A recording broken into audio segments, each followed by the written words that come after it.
Shall I compare thee to a summer's day? Thou art more lovely and more temperate. Rough winds do shake the darling buds of May, and summer's lease hath all too short a date. Sometime too hot the eye of heaven shines, and often is his gold complexion dimmed. Question 91. Class, let's explore the types of metaphors in poetry using this poem as an example. 1. पारंपरिक, Consequential metaphor, due to cascading superimpositions driven by resemblance. 2. Nirangarupaka, entire metaphor, where every aspect of the upamana is projected to upamaya. 3. Malarupaka, deficient metaphor, involving a series of upamanas superimposing on the upamaya. 4. Mishritarupaka, mixed metaphor, where all elements of comparison are explicitly stated. Here's the answer. 1. Paramatarupaka, as the poem leverages a chain of metaphors built on resemblance. Let's dive into why this classification captures the essence of the poem's metaphorical structure, using Shakespeare's poem, Shall I Compare Thee to a Summer's Day? So, the poem is a great example of what's called paramparitarupaka, which is a type of metaphor where one comparison leads to another. It's like saying, hey, you remind me of a summer day. Actually, you're even better because you're more lovely and not as fleeting.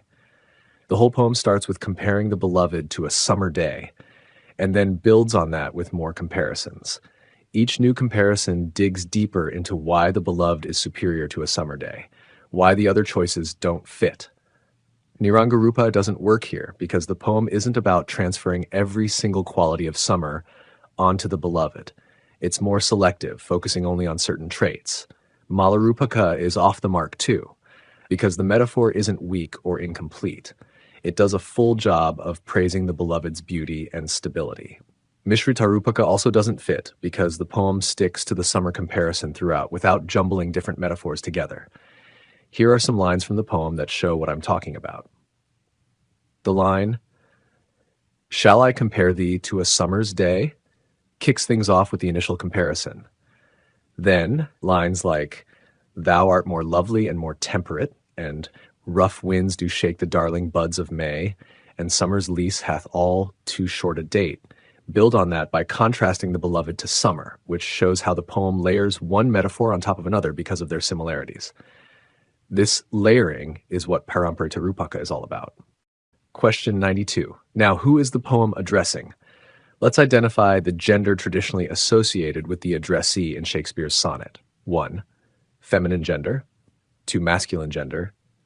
3. Common gender. 4.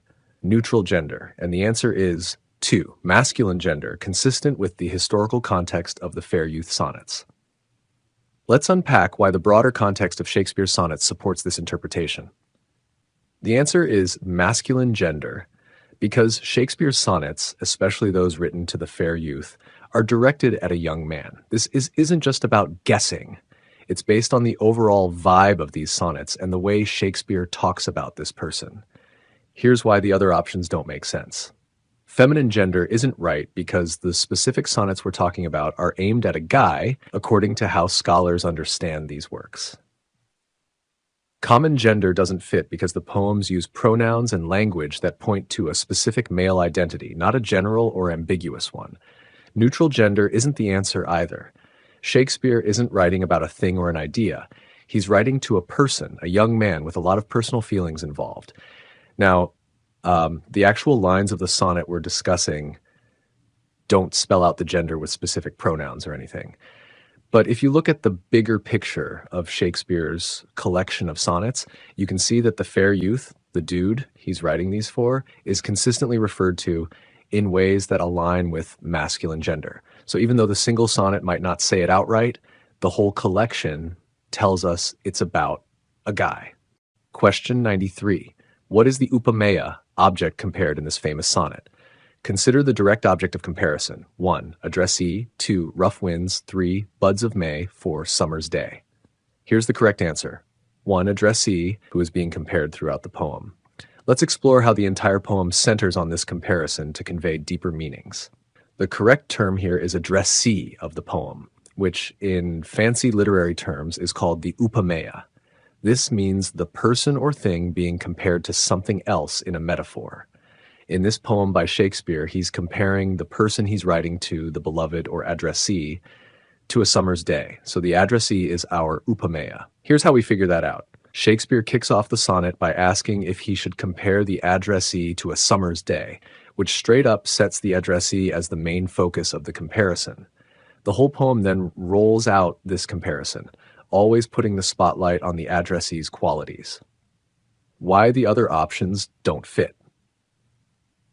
Rough winds and buds of May are just part of the scenery, used to show what's not so great about summer. They're not what the poem is comparing the addressee to. Summer's day is the thing the addressee is being compared with. That's called the upamana in smarty pants language, not what's being compared.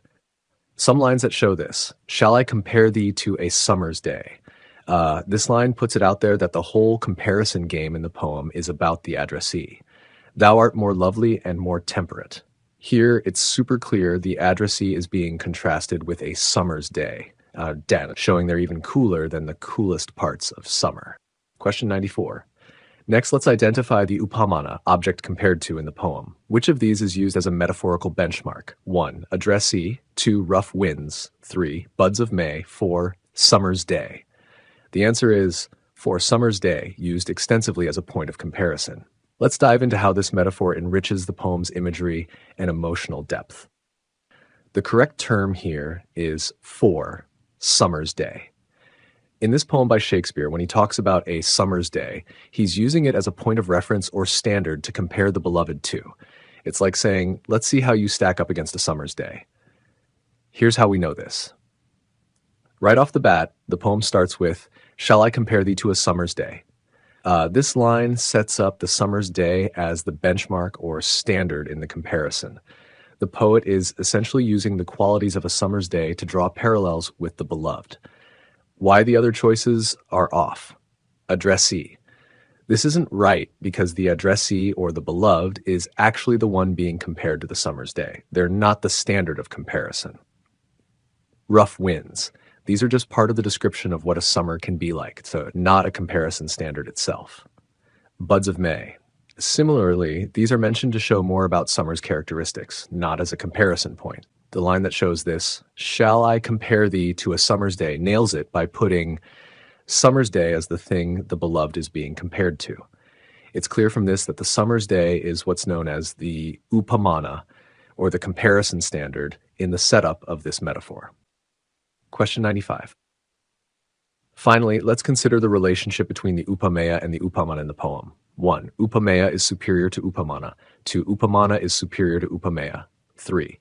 Both upamana and upamaya are equal. 4. Both are governed by position and superimposition. Here's the answer. 1. Upamaya is superior to upamana, as suggested by the poem's flattering comparisons. Let's unpack how this relationship enhances the poetic expression and the depth of the admiration expressed. In the poem, Shakespeare is comparing his beloved, the upamaya, to a summer's day, the upamana. But as he goes along, he actually ends up showing that the beloved is way better than a summer's day. He points out that summer can be too windy, too hot, or too short, while the beloved's beauty is more perfect and lasts longer. So the poem really is saying that the beloved is superior to the summer's day. Here's how we figured it out. The poem specifically says the beloved is more lovely and more temperate, which is a pretty clear way of saying the beloved beats summer in the awesomeness department. Why the other choices don't work. Saying the summer's day is better than the beloved doesn't make sense because the poem lists down all the ways summer can be a letdown. Saying they are equal doesn't fit because the whole point of the poem is to praise the beloved as being better.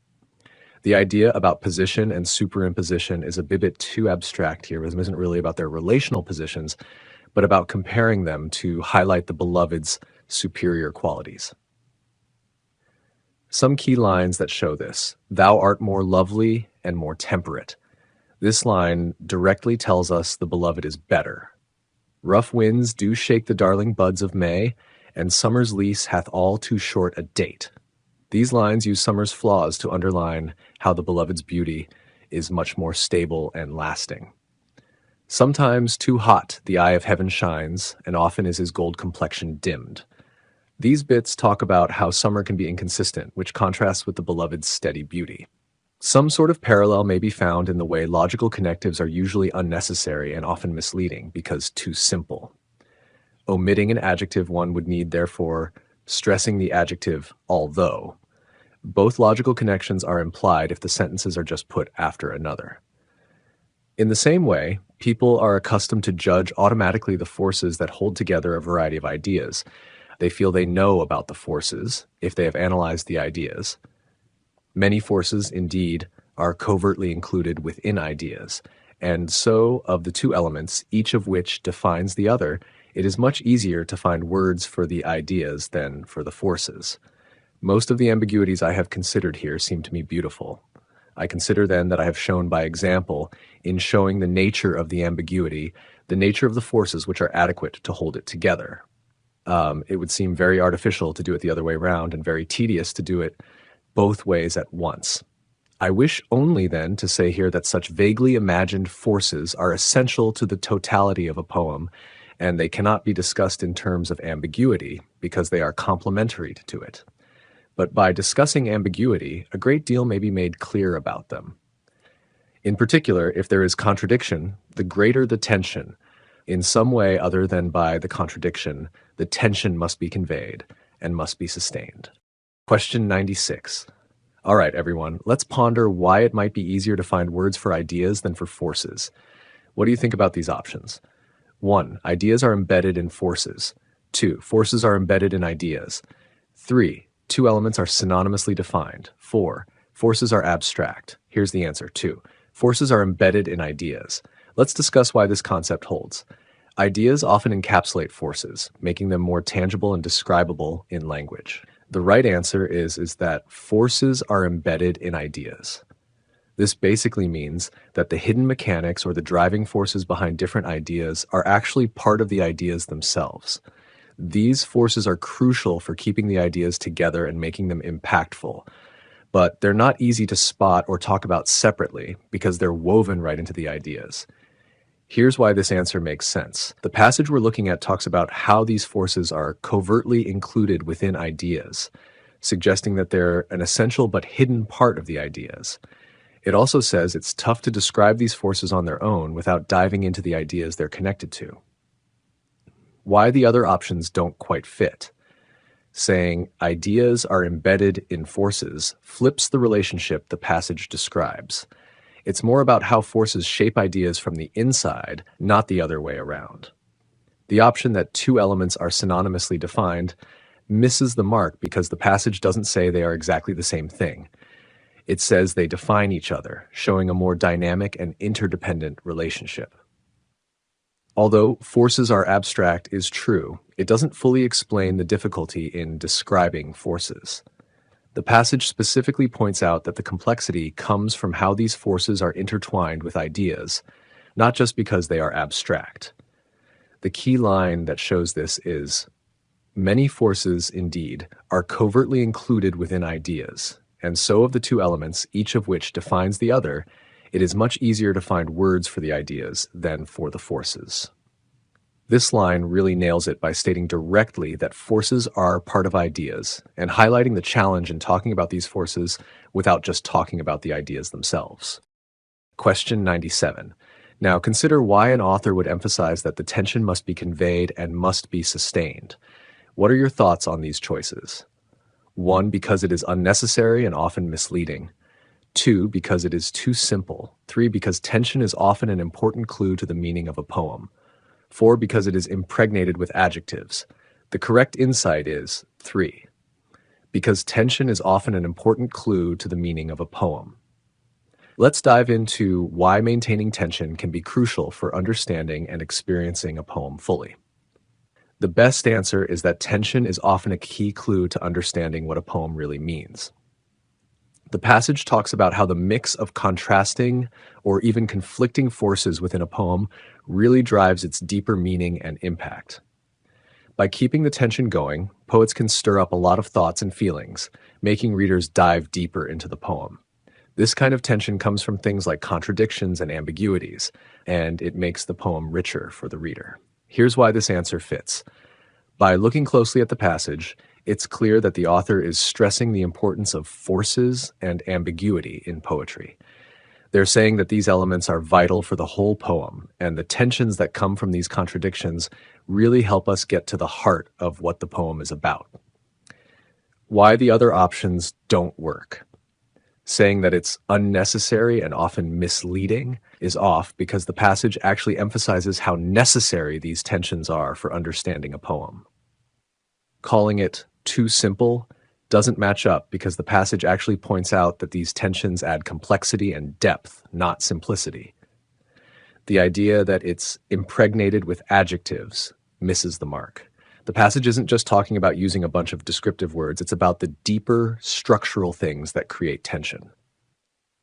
Key lines that show this. Most of the ambiguities I have considered here seem to me beautiful. I consider then that I have shown by example, in showing the nature of the ambiguity, the nature of the forces which are adequate to hold it together. But by discussing ambiguity, a great deal may be made clear about them. In particular, if there is contradiction, the greater the tension. In some way other than by the contradiction, the tension must be conveyed and must be sustained. These lines really highlight how the push and pull in a poem's ideas and the forces behind them are what make us understand and appreciate poetry better. Question 98. Let's analyze the impact of including forces within the ideas in the analysis of a poem. Here are the options. 1. The ideas can be defined easily. 2. The forces can be defined easily. 3. Both the ideas and the forces can be defined easily. 4. It is difficult to define both the ideas and the forces. Here's the answer. 1. The ideas can be defined easily. Let's unpack this. Integrating forces into ideas can clarify and enhance our understanding of those ideas in the context of a poem. The right answer is that ideas in a poem can be defined more easily. This happens because the forces, like the deeper meanings or motives, are already baked into the ideas. When you've got these underlying forces rolled into the ideas, it makes the ideas themselves clearer and easier to understand. Here's how we got there. The text points out that ideas are easier to talk about when the forces behind them are included implicitly. It's like the ideas come with built-in explanations, which helps in understanding what they're really about. Why the other options don't really fit. Saying the forces can be defined easily isn't right because the text indicates that these forces are tricky to pin down directly since they're kind of abstract.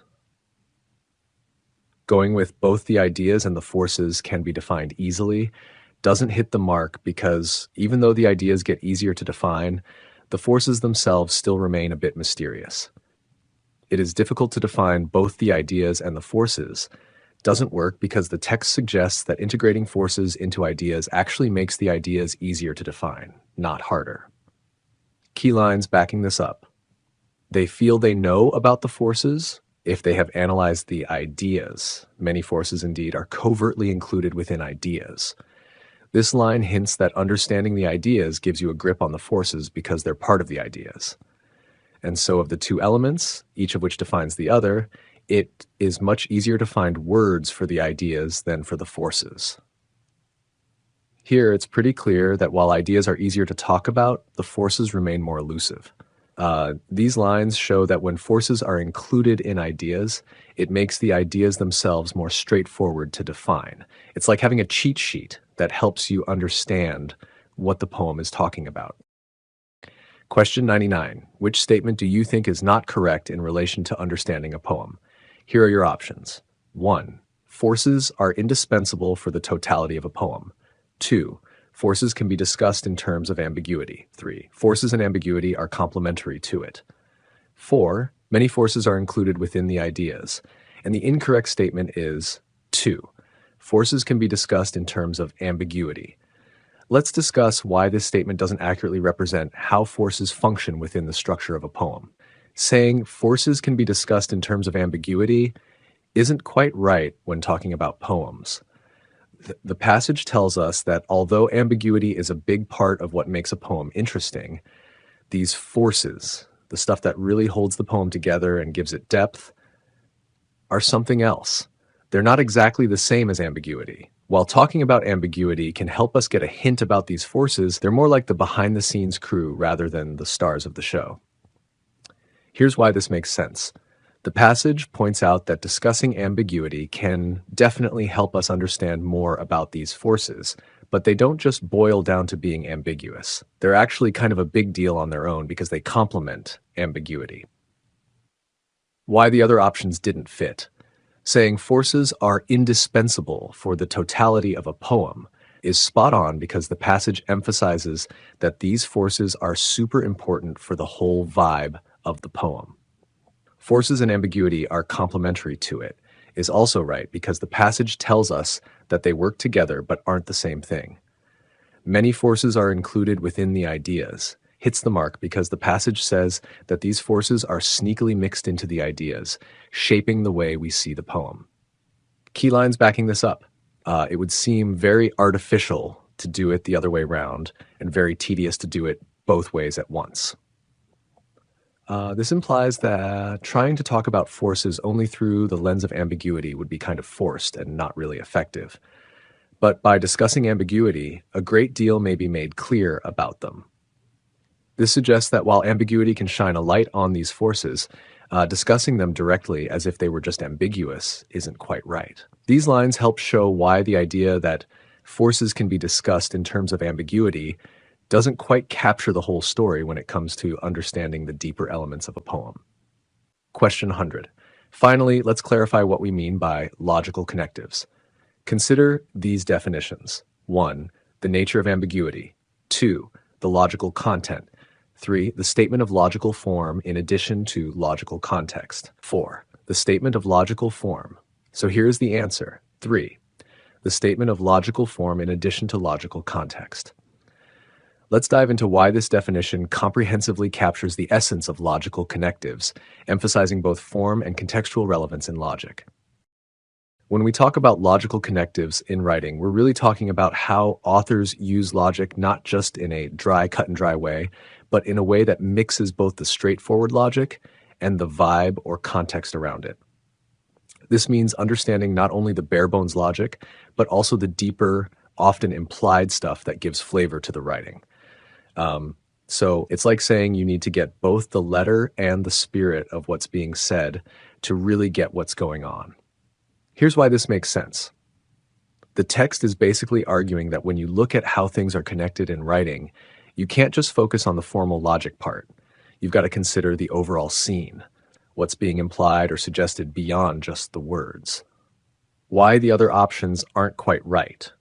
Talking about the nature of ambiguity is off the mark because that's more about the effect or vibe created by the writing, not about what logical connectives actually are. The logical content is too limited because it's just about the content without considering the context or the broader implications.